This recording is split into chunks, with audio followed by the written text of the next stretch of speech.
Hello, and welcome everybody. JB here with JB's RCs. Thanks for stopping by. If you've been here before, really appreciate you stopping back. Got an awesome running video for you today. If it's your first time here, do a lot of crawling, running videos. We're up at Cotton's RC Village and Adventure today, up in Bushnell, Florida. Got out the FMS Mashigan. Funny little story behind this, if you don't already know, is they sold these for a little while, FMS that is, and got in a little bit of trouble from Jeep because they're pretty much a Jeep and they weren't licensed by Jeep. So Jeep got a hold of them. They stopped selling them. I really wanted one. So I ended up paying way over retail for this, and it was used. And then about 6 months later, they worked out something with Jeep and started selling them again. So I paid way too much for this truck.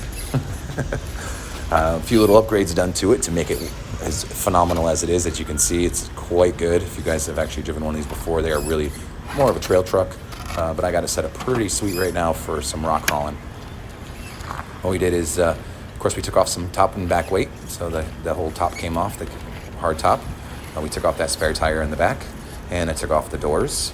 Those are all removable and replaceable very easily from FMS. Body's great.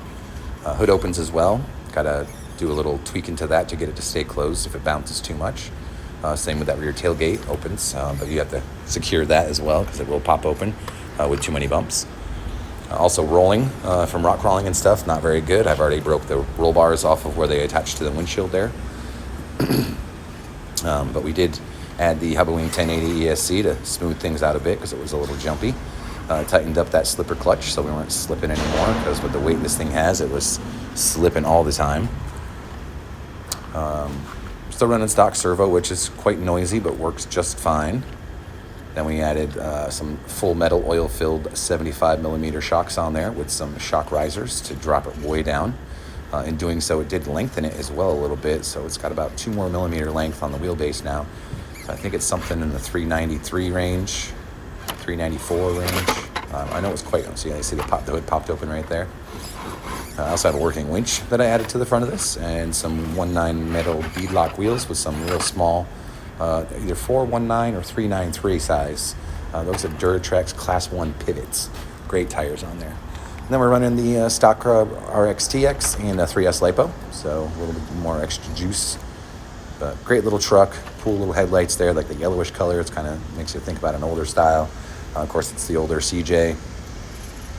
Not the newer YJ body style. Very cool. Got, of course, a driver in there. The steering wheel does turn with the steering itself. That's comes like that from FMS when you buy it. So that's a pretty cool little feature. It's got real nice little like clothy, rubbery cloth seats. I will say nothing will stick to them as far as hot glue and stuff. So for my little accessories, I just hot glued them to anywhere but the seats. But yeah, always a great time here at Cotton's RC Village and Adventures. I don't know if you've noticed yet, but it was raining on this day, so the rocks are actually quite wet, and the Jeep itself got pretty wet as well. But still, very capable vehicle. And I hope you guys aren't a huge fan of this on my channel, only because I actually sold this on this day. Not my favorite. I'm not a really trail truck kind of guy. I like a lot of performance, and with this truck, the way it's set up, it was either have it really high with big tires on it, or set it down low with these smaller tires. And even though these are some of the better tires that I've used on the truck, it looks scale. It looks real scale with those tires on there too. They're not too big. It's just not a favorite of mine. FMS is a great company. Their bodies are phenomenal. The look of this thing is great. The details are great. But first rollover, I broke a hood pin off, and the second rollover, one of the mirrors snapped off. Third rollover, the other mirror snapped off. Like I said, the hood and the trunk don't stay closed. With smaller bumps. And that roll cage is really not meant to take a roll at all. I would put that hard top back on there and leave it for anybody who's going to be driving this in a sort of rough terrain where you're going to be rolling it, because you will break that. They're little tiny microscopic screws that hold that thing in. They don't hold very well, so you will be busting stuff, just so you know. If you don't mind that and you want a little bit of a beat up look, go for it. I also mentioned earlier that I paid a lot for this. I actually sold it for nothing, basically. The guy that bought this from me got a steal, an absolute steal. He basically paid for the shocks, the rims, and the tires, and got everything else for free. Just to throw that out there. I don't want to tell you what I sold it for because you guys are going to freak out, especially after I told you I paid way more than retail for it. All right, I'm going to tell you anyways. So I paid $400 for this retail shipped. used. It was lightly used. It was only a few scratches, a little bit of dirt on it, nothing too bad. And it was fully stocked. No, the guy who sold it to me had done nothing to it at all. So I put the high boom 1080 in there. That's $40. I put the driver and some accessories in there. That was another like $40. I put the wheels and tires on there. That's $85 right there. Those shocks, another $45. The link risers were $10, or I'm sorry, the suspension shock risers were $10. So I mean, this guy actually, and and the brand new winch and winch controller in the front there too. Another $45-$50 on that. So I sold it for $100. Yeah, I know, I'm an idiot, right? I just wanted to get rid of it, and the guy really seemed interested at the time, and I didn't want him to say no, so I didn't want to make the price too high. I said $100, and of course, he jumped on it immediately. But yeah, anyways, thanks again, guys. I appreciate you stopping by.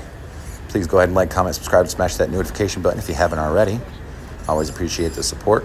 If you're still watching, thank you so much for sticking around. I know my videos are much longer than most people like to hang out and watch stuff for, but hopefully you enjoyed if you're still here. Go ahead and leave a thumbs up if you are. Make a little comment section here. Maybe we'll give somebody a really sweet deal on a nice rig.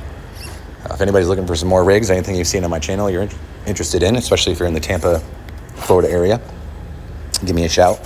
Throw a comment down there. Or, JB's JBS RCS on Instagram, or Jim Bob Hempel on Facebook. Shoot me a message or text or whatever you want to do. Maybe we'll get you a really sweet deal on one of these trucks that I got that I'm looking to sell. So, guys, have a great day. Enjoy your weekend coming up here. So please have a great weekend as well. And we'll see you next time. Go ahead and get out there and have some fun.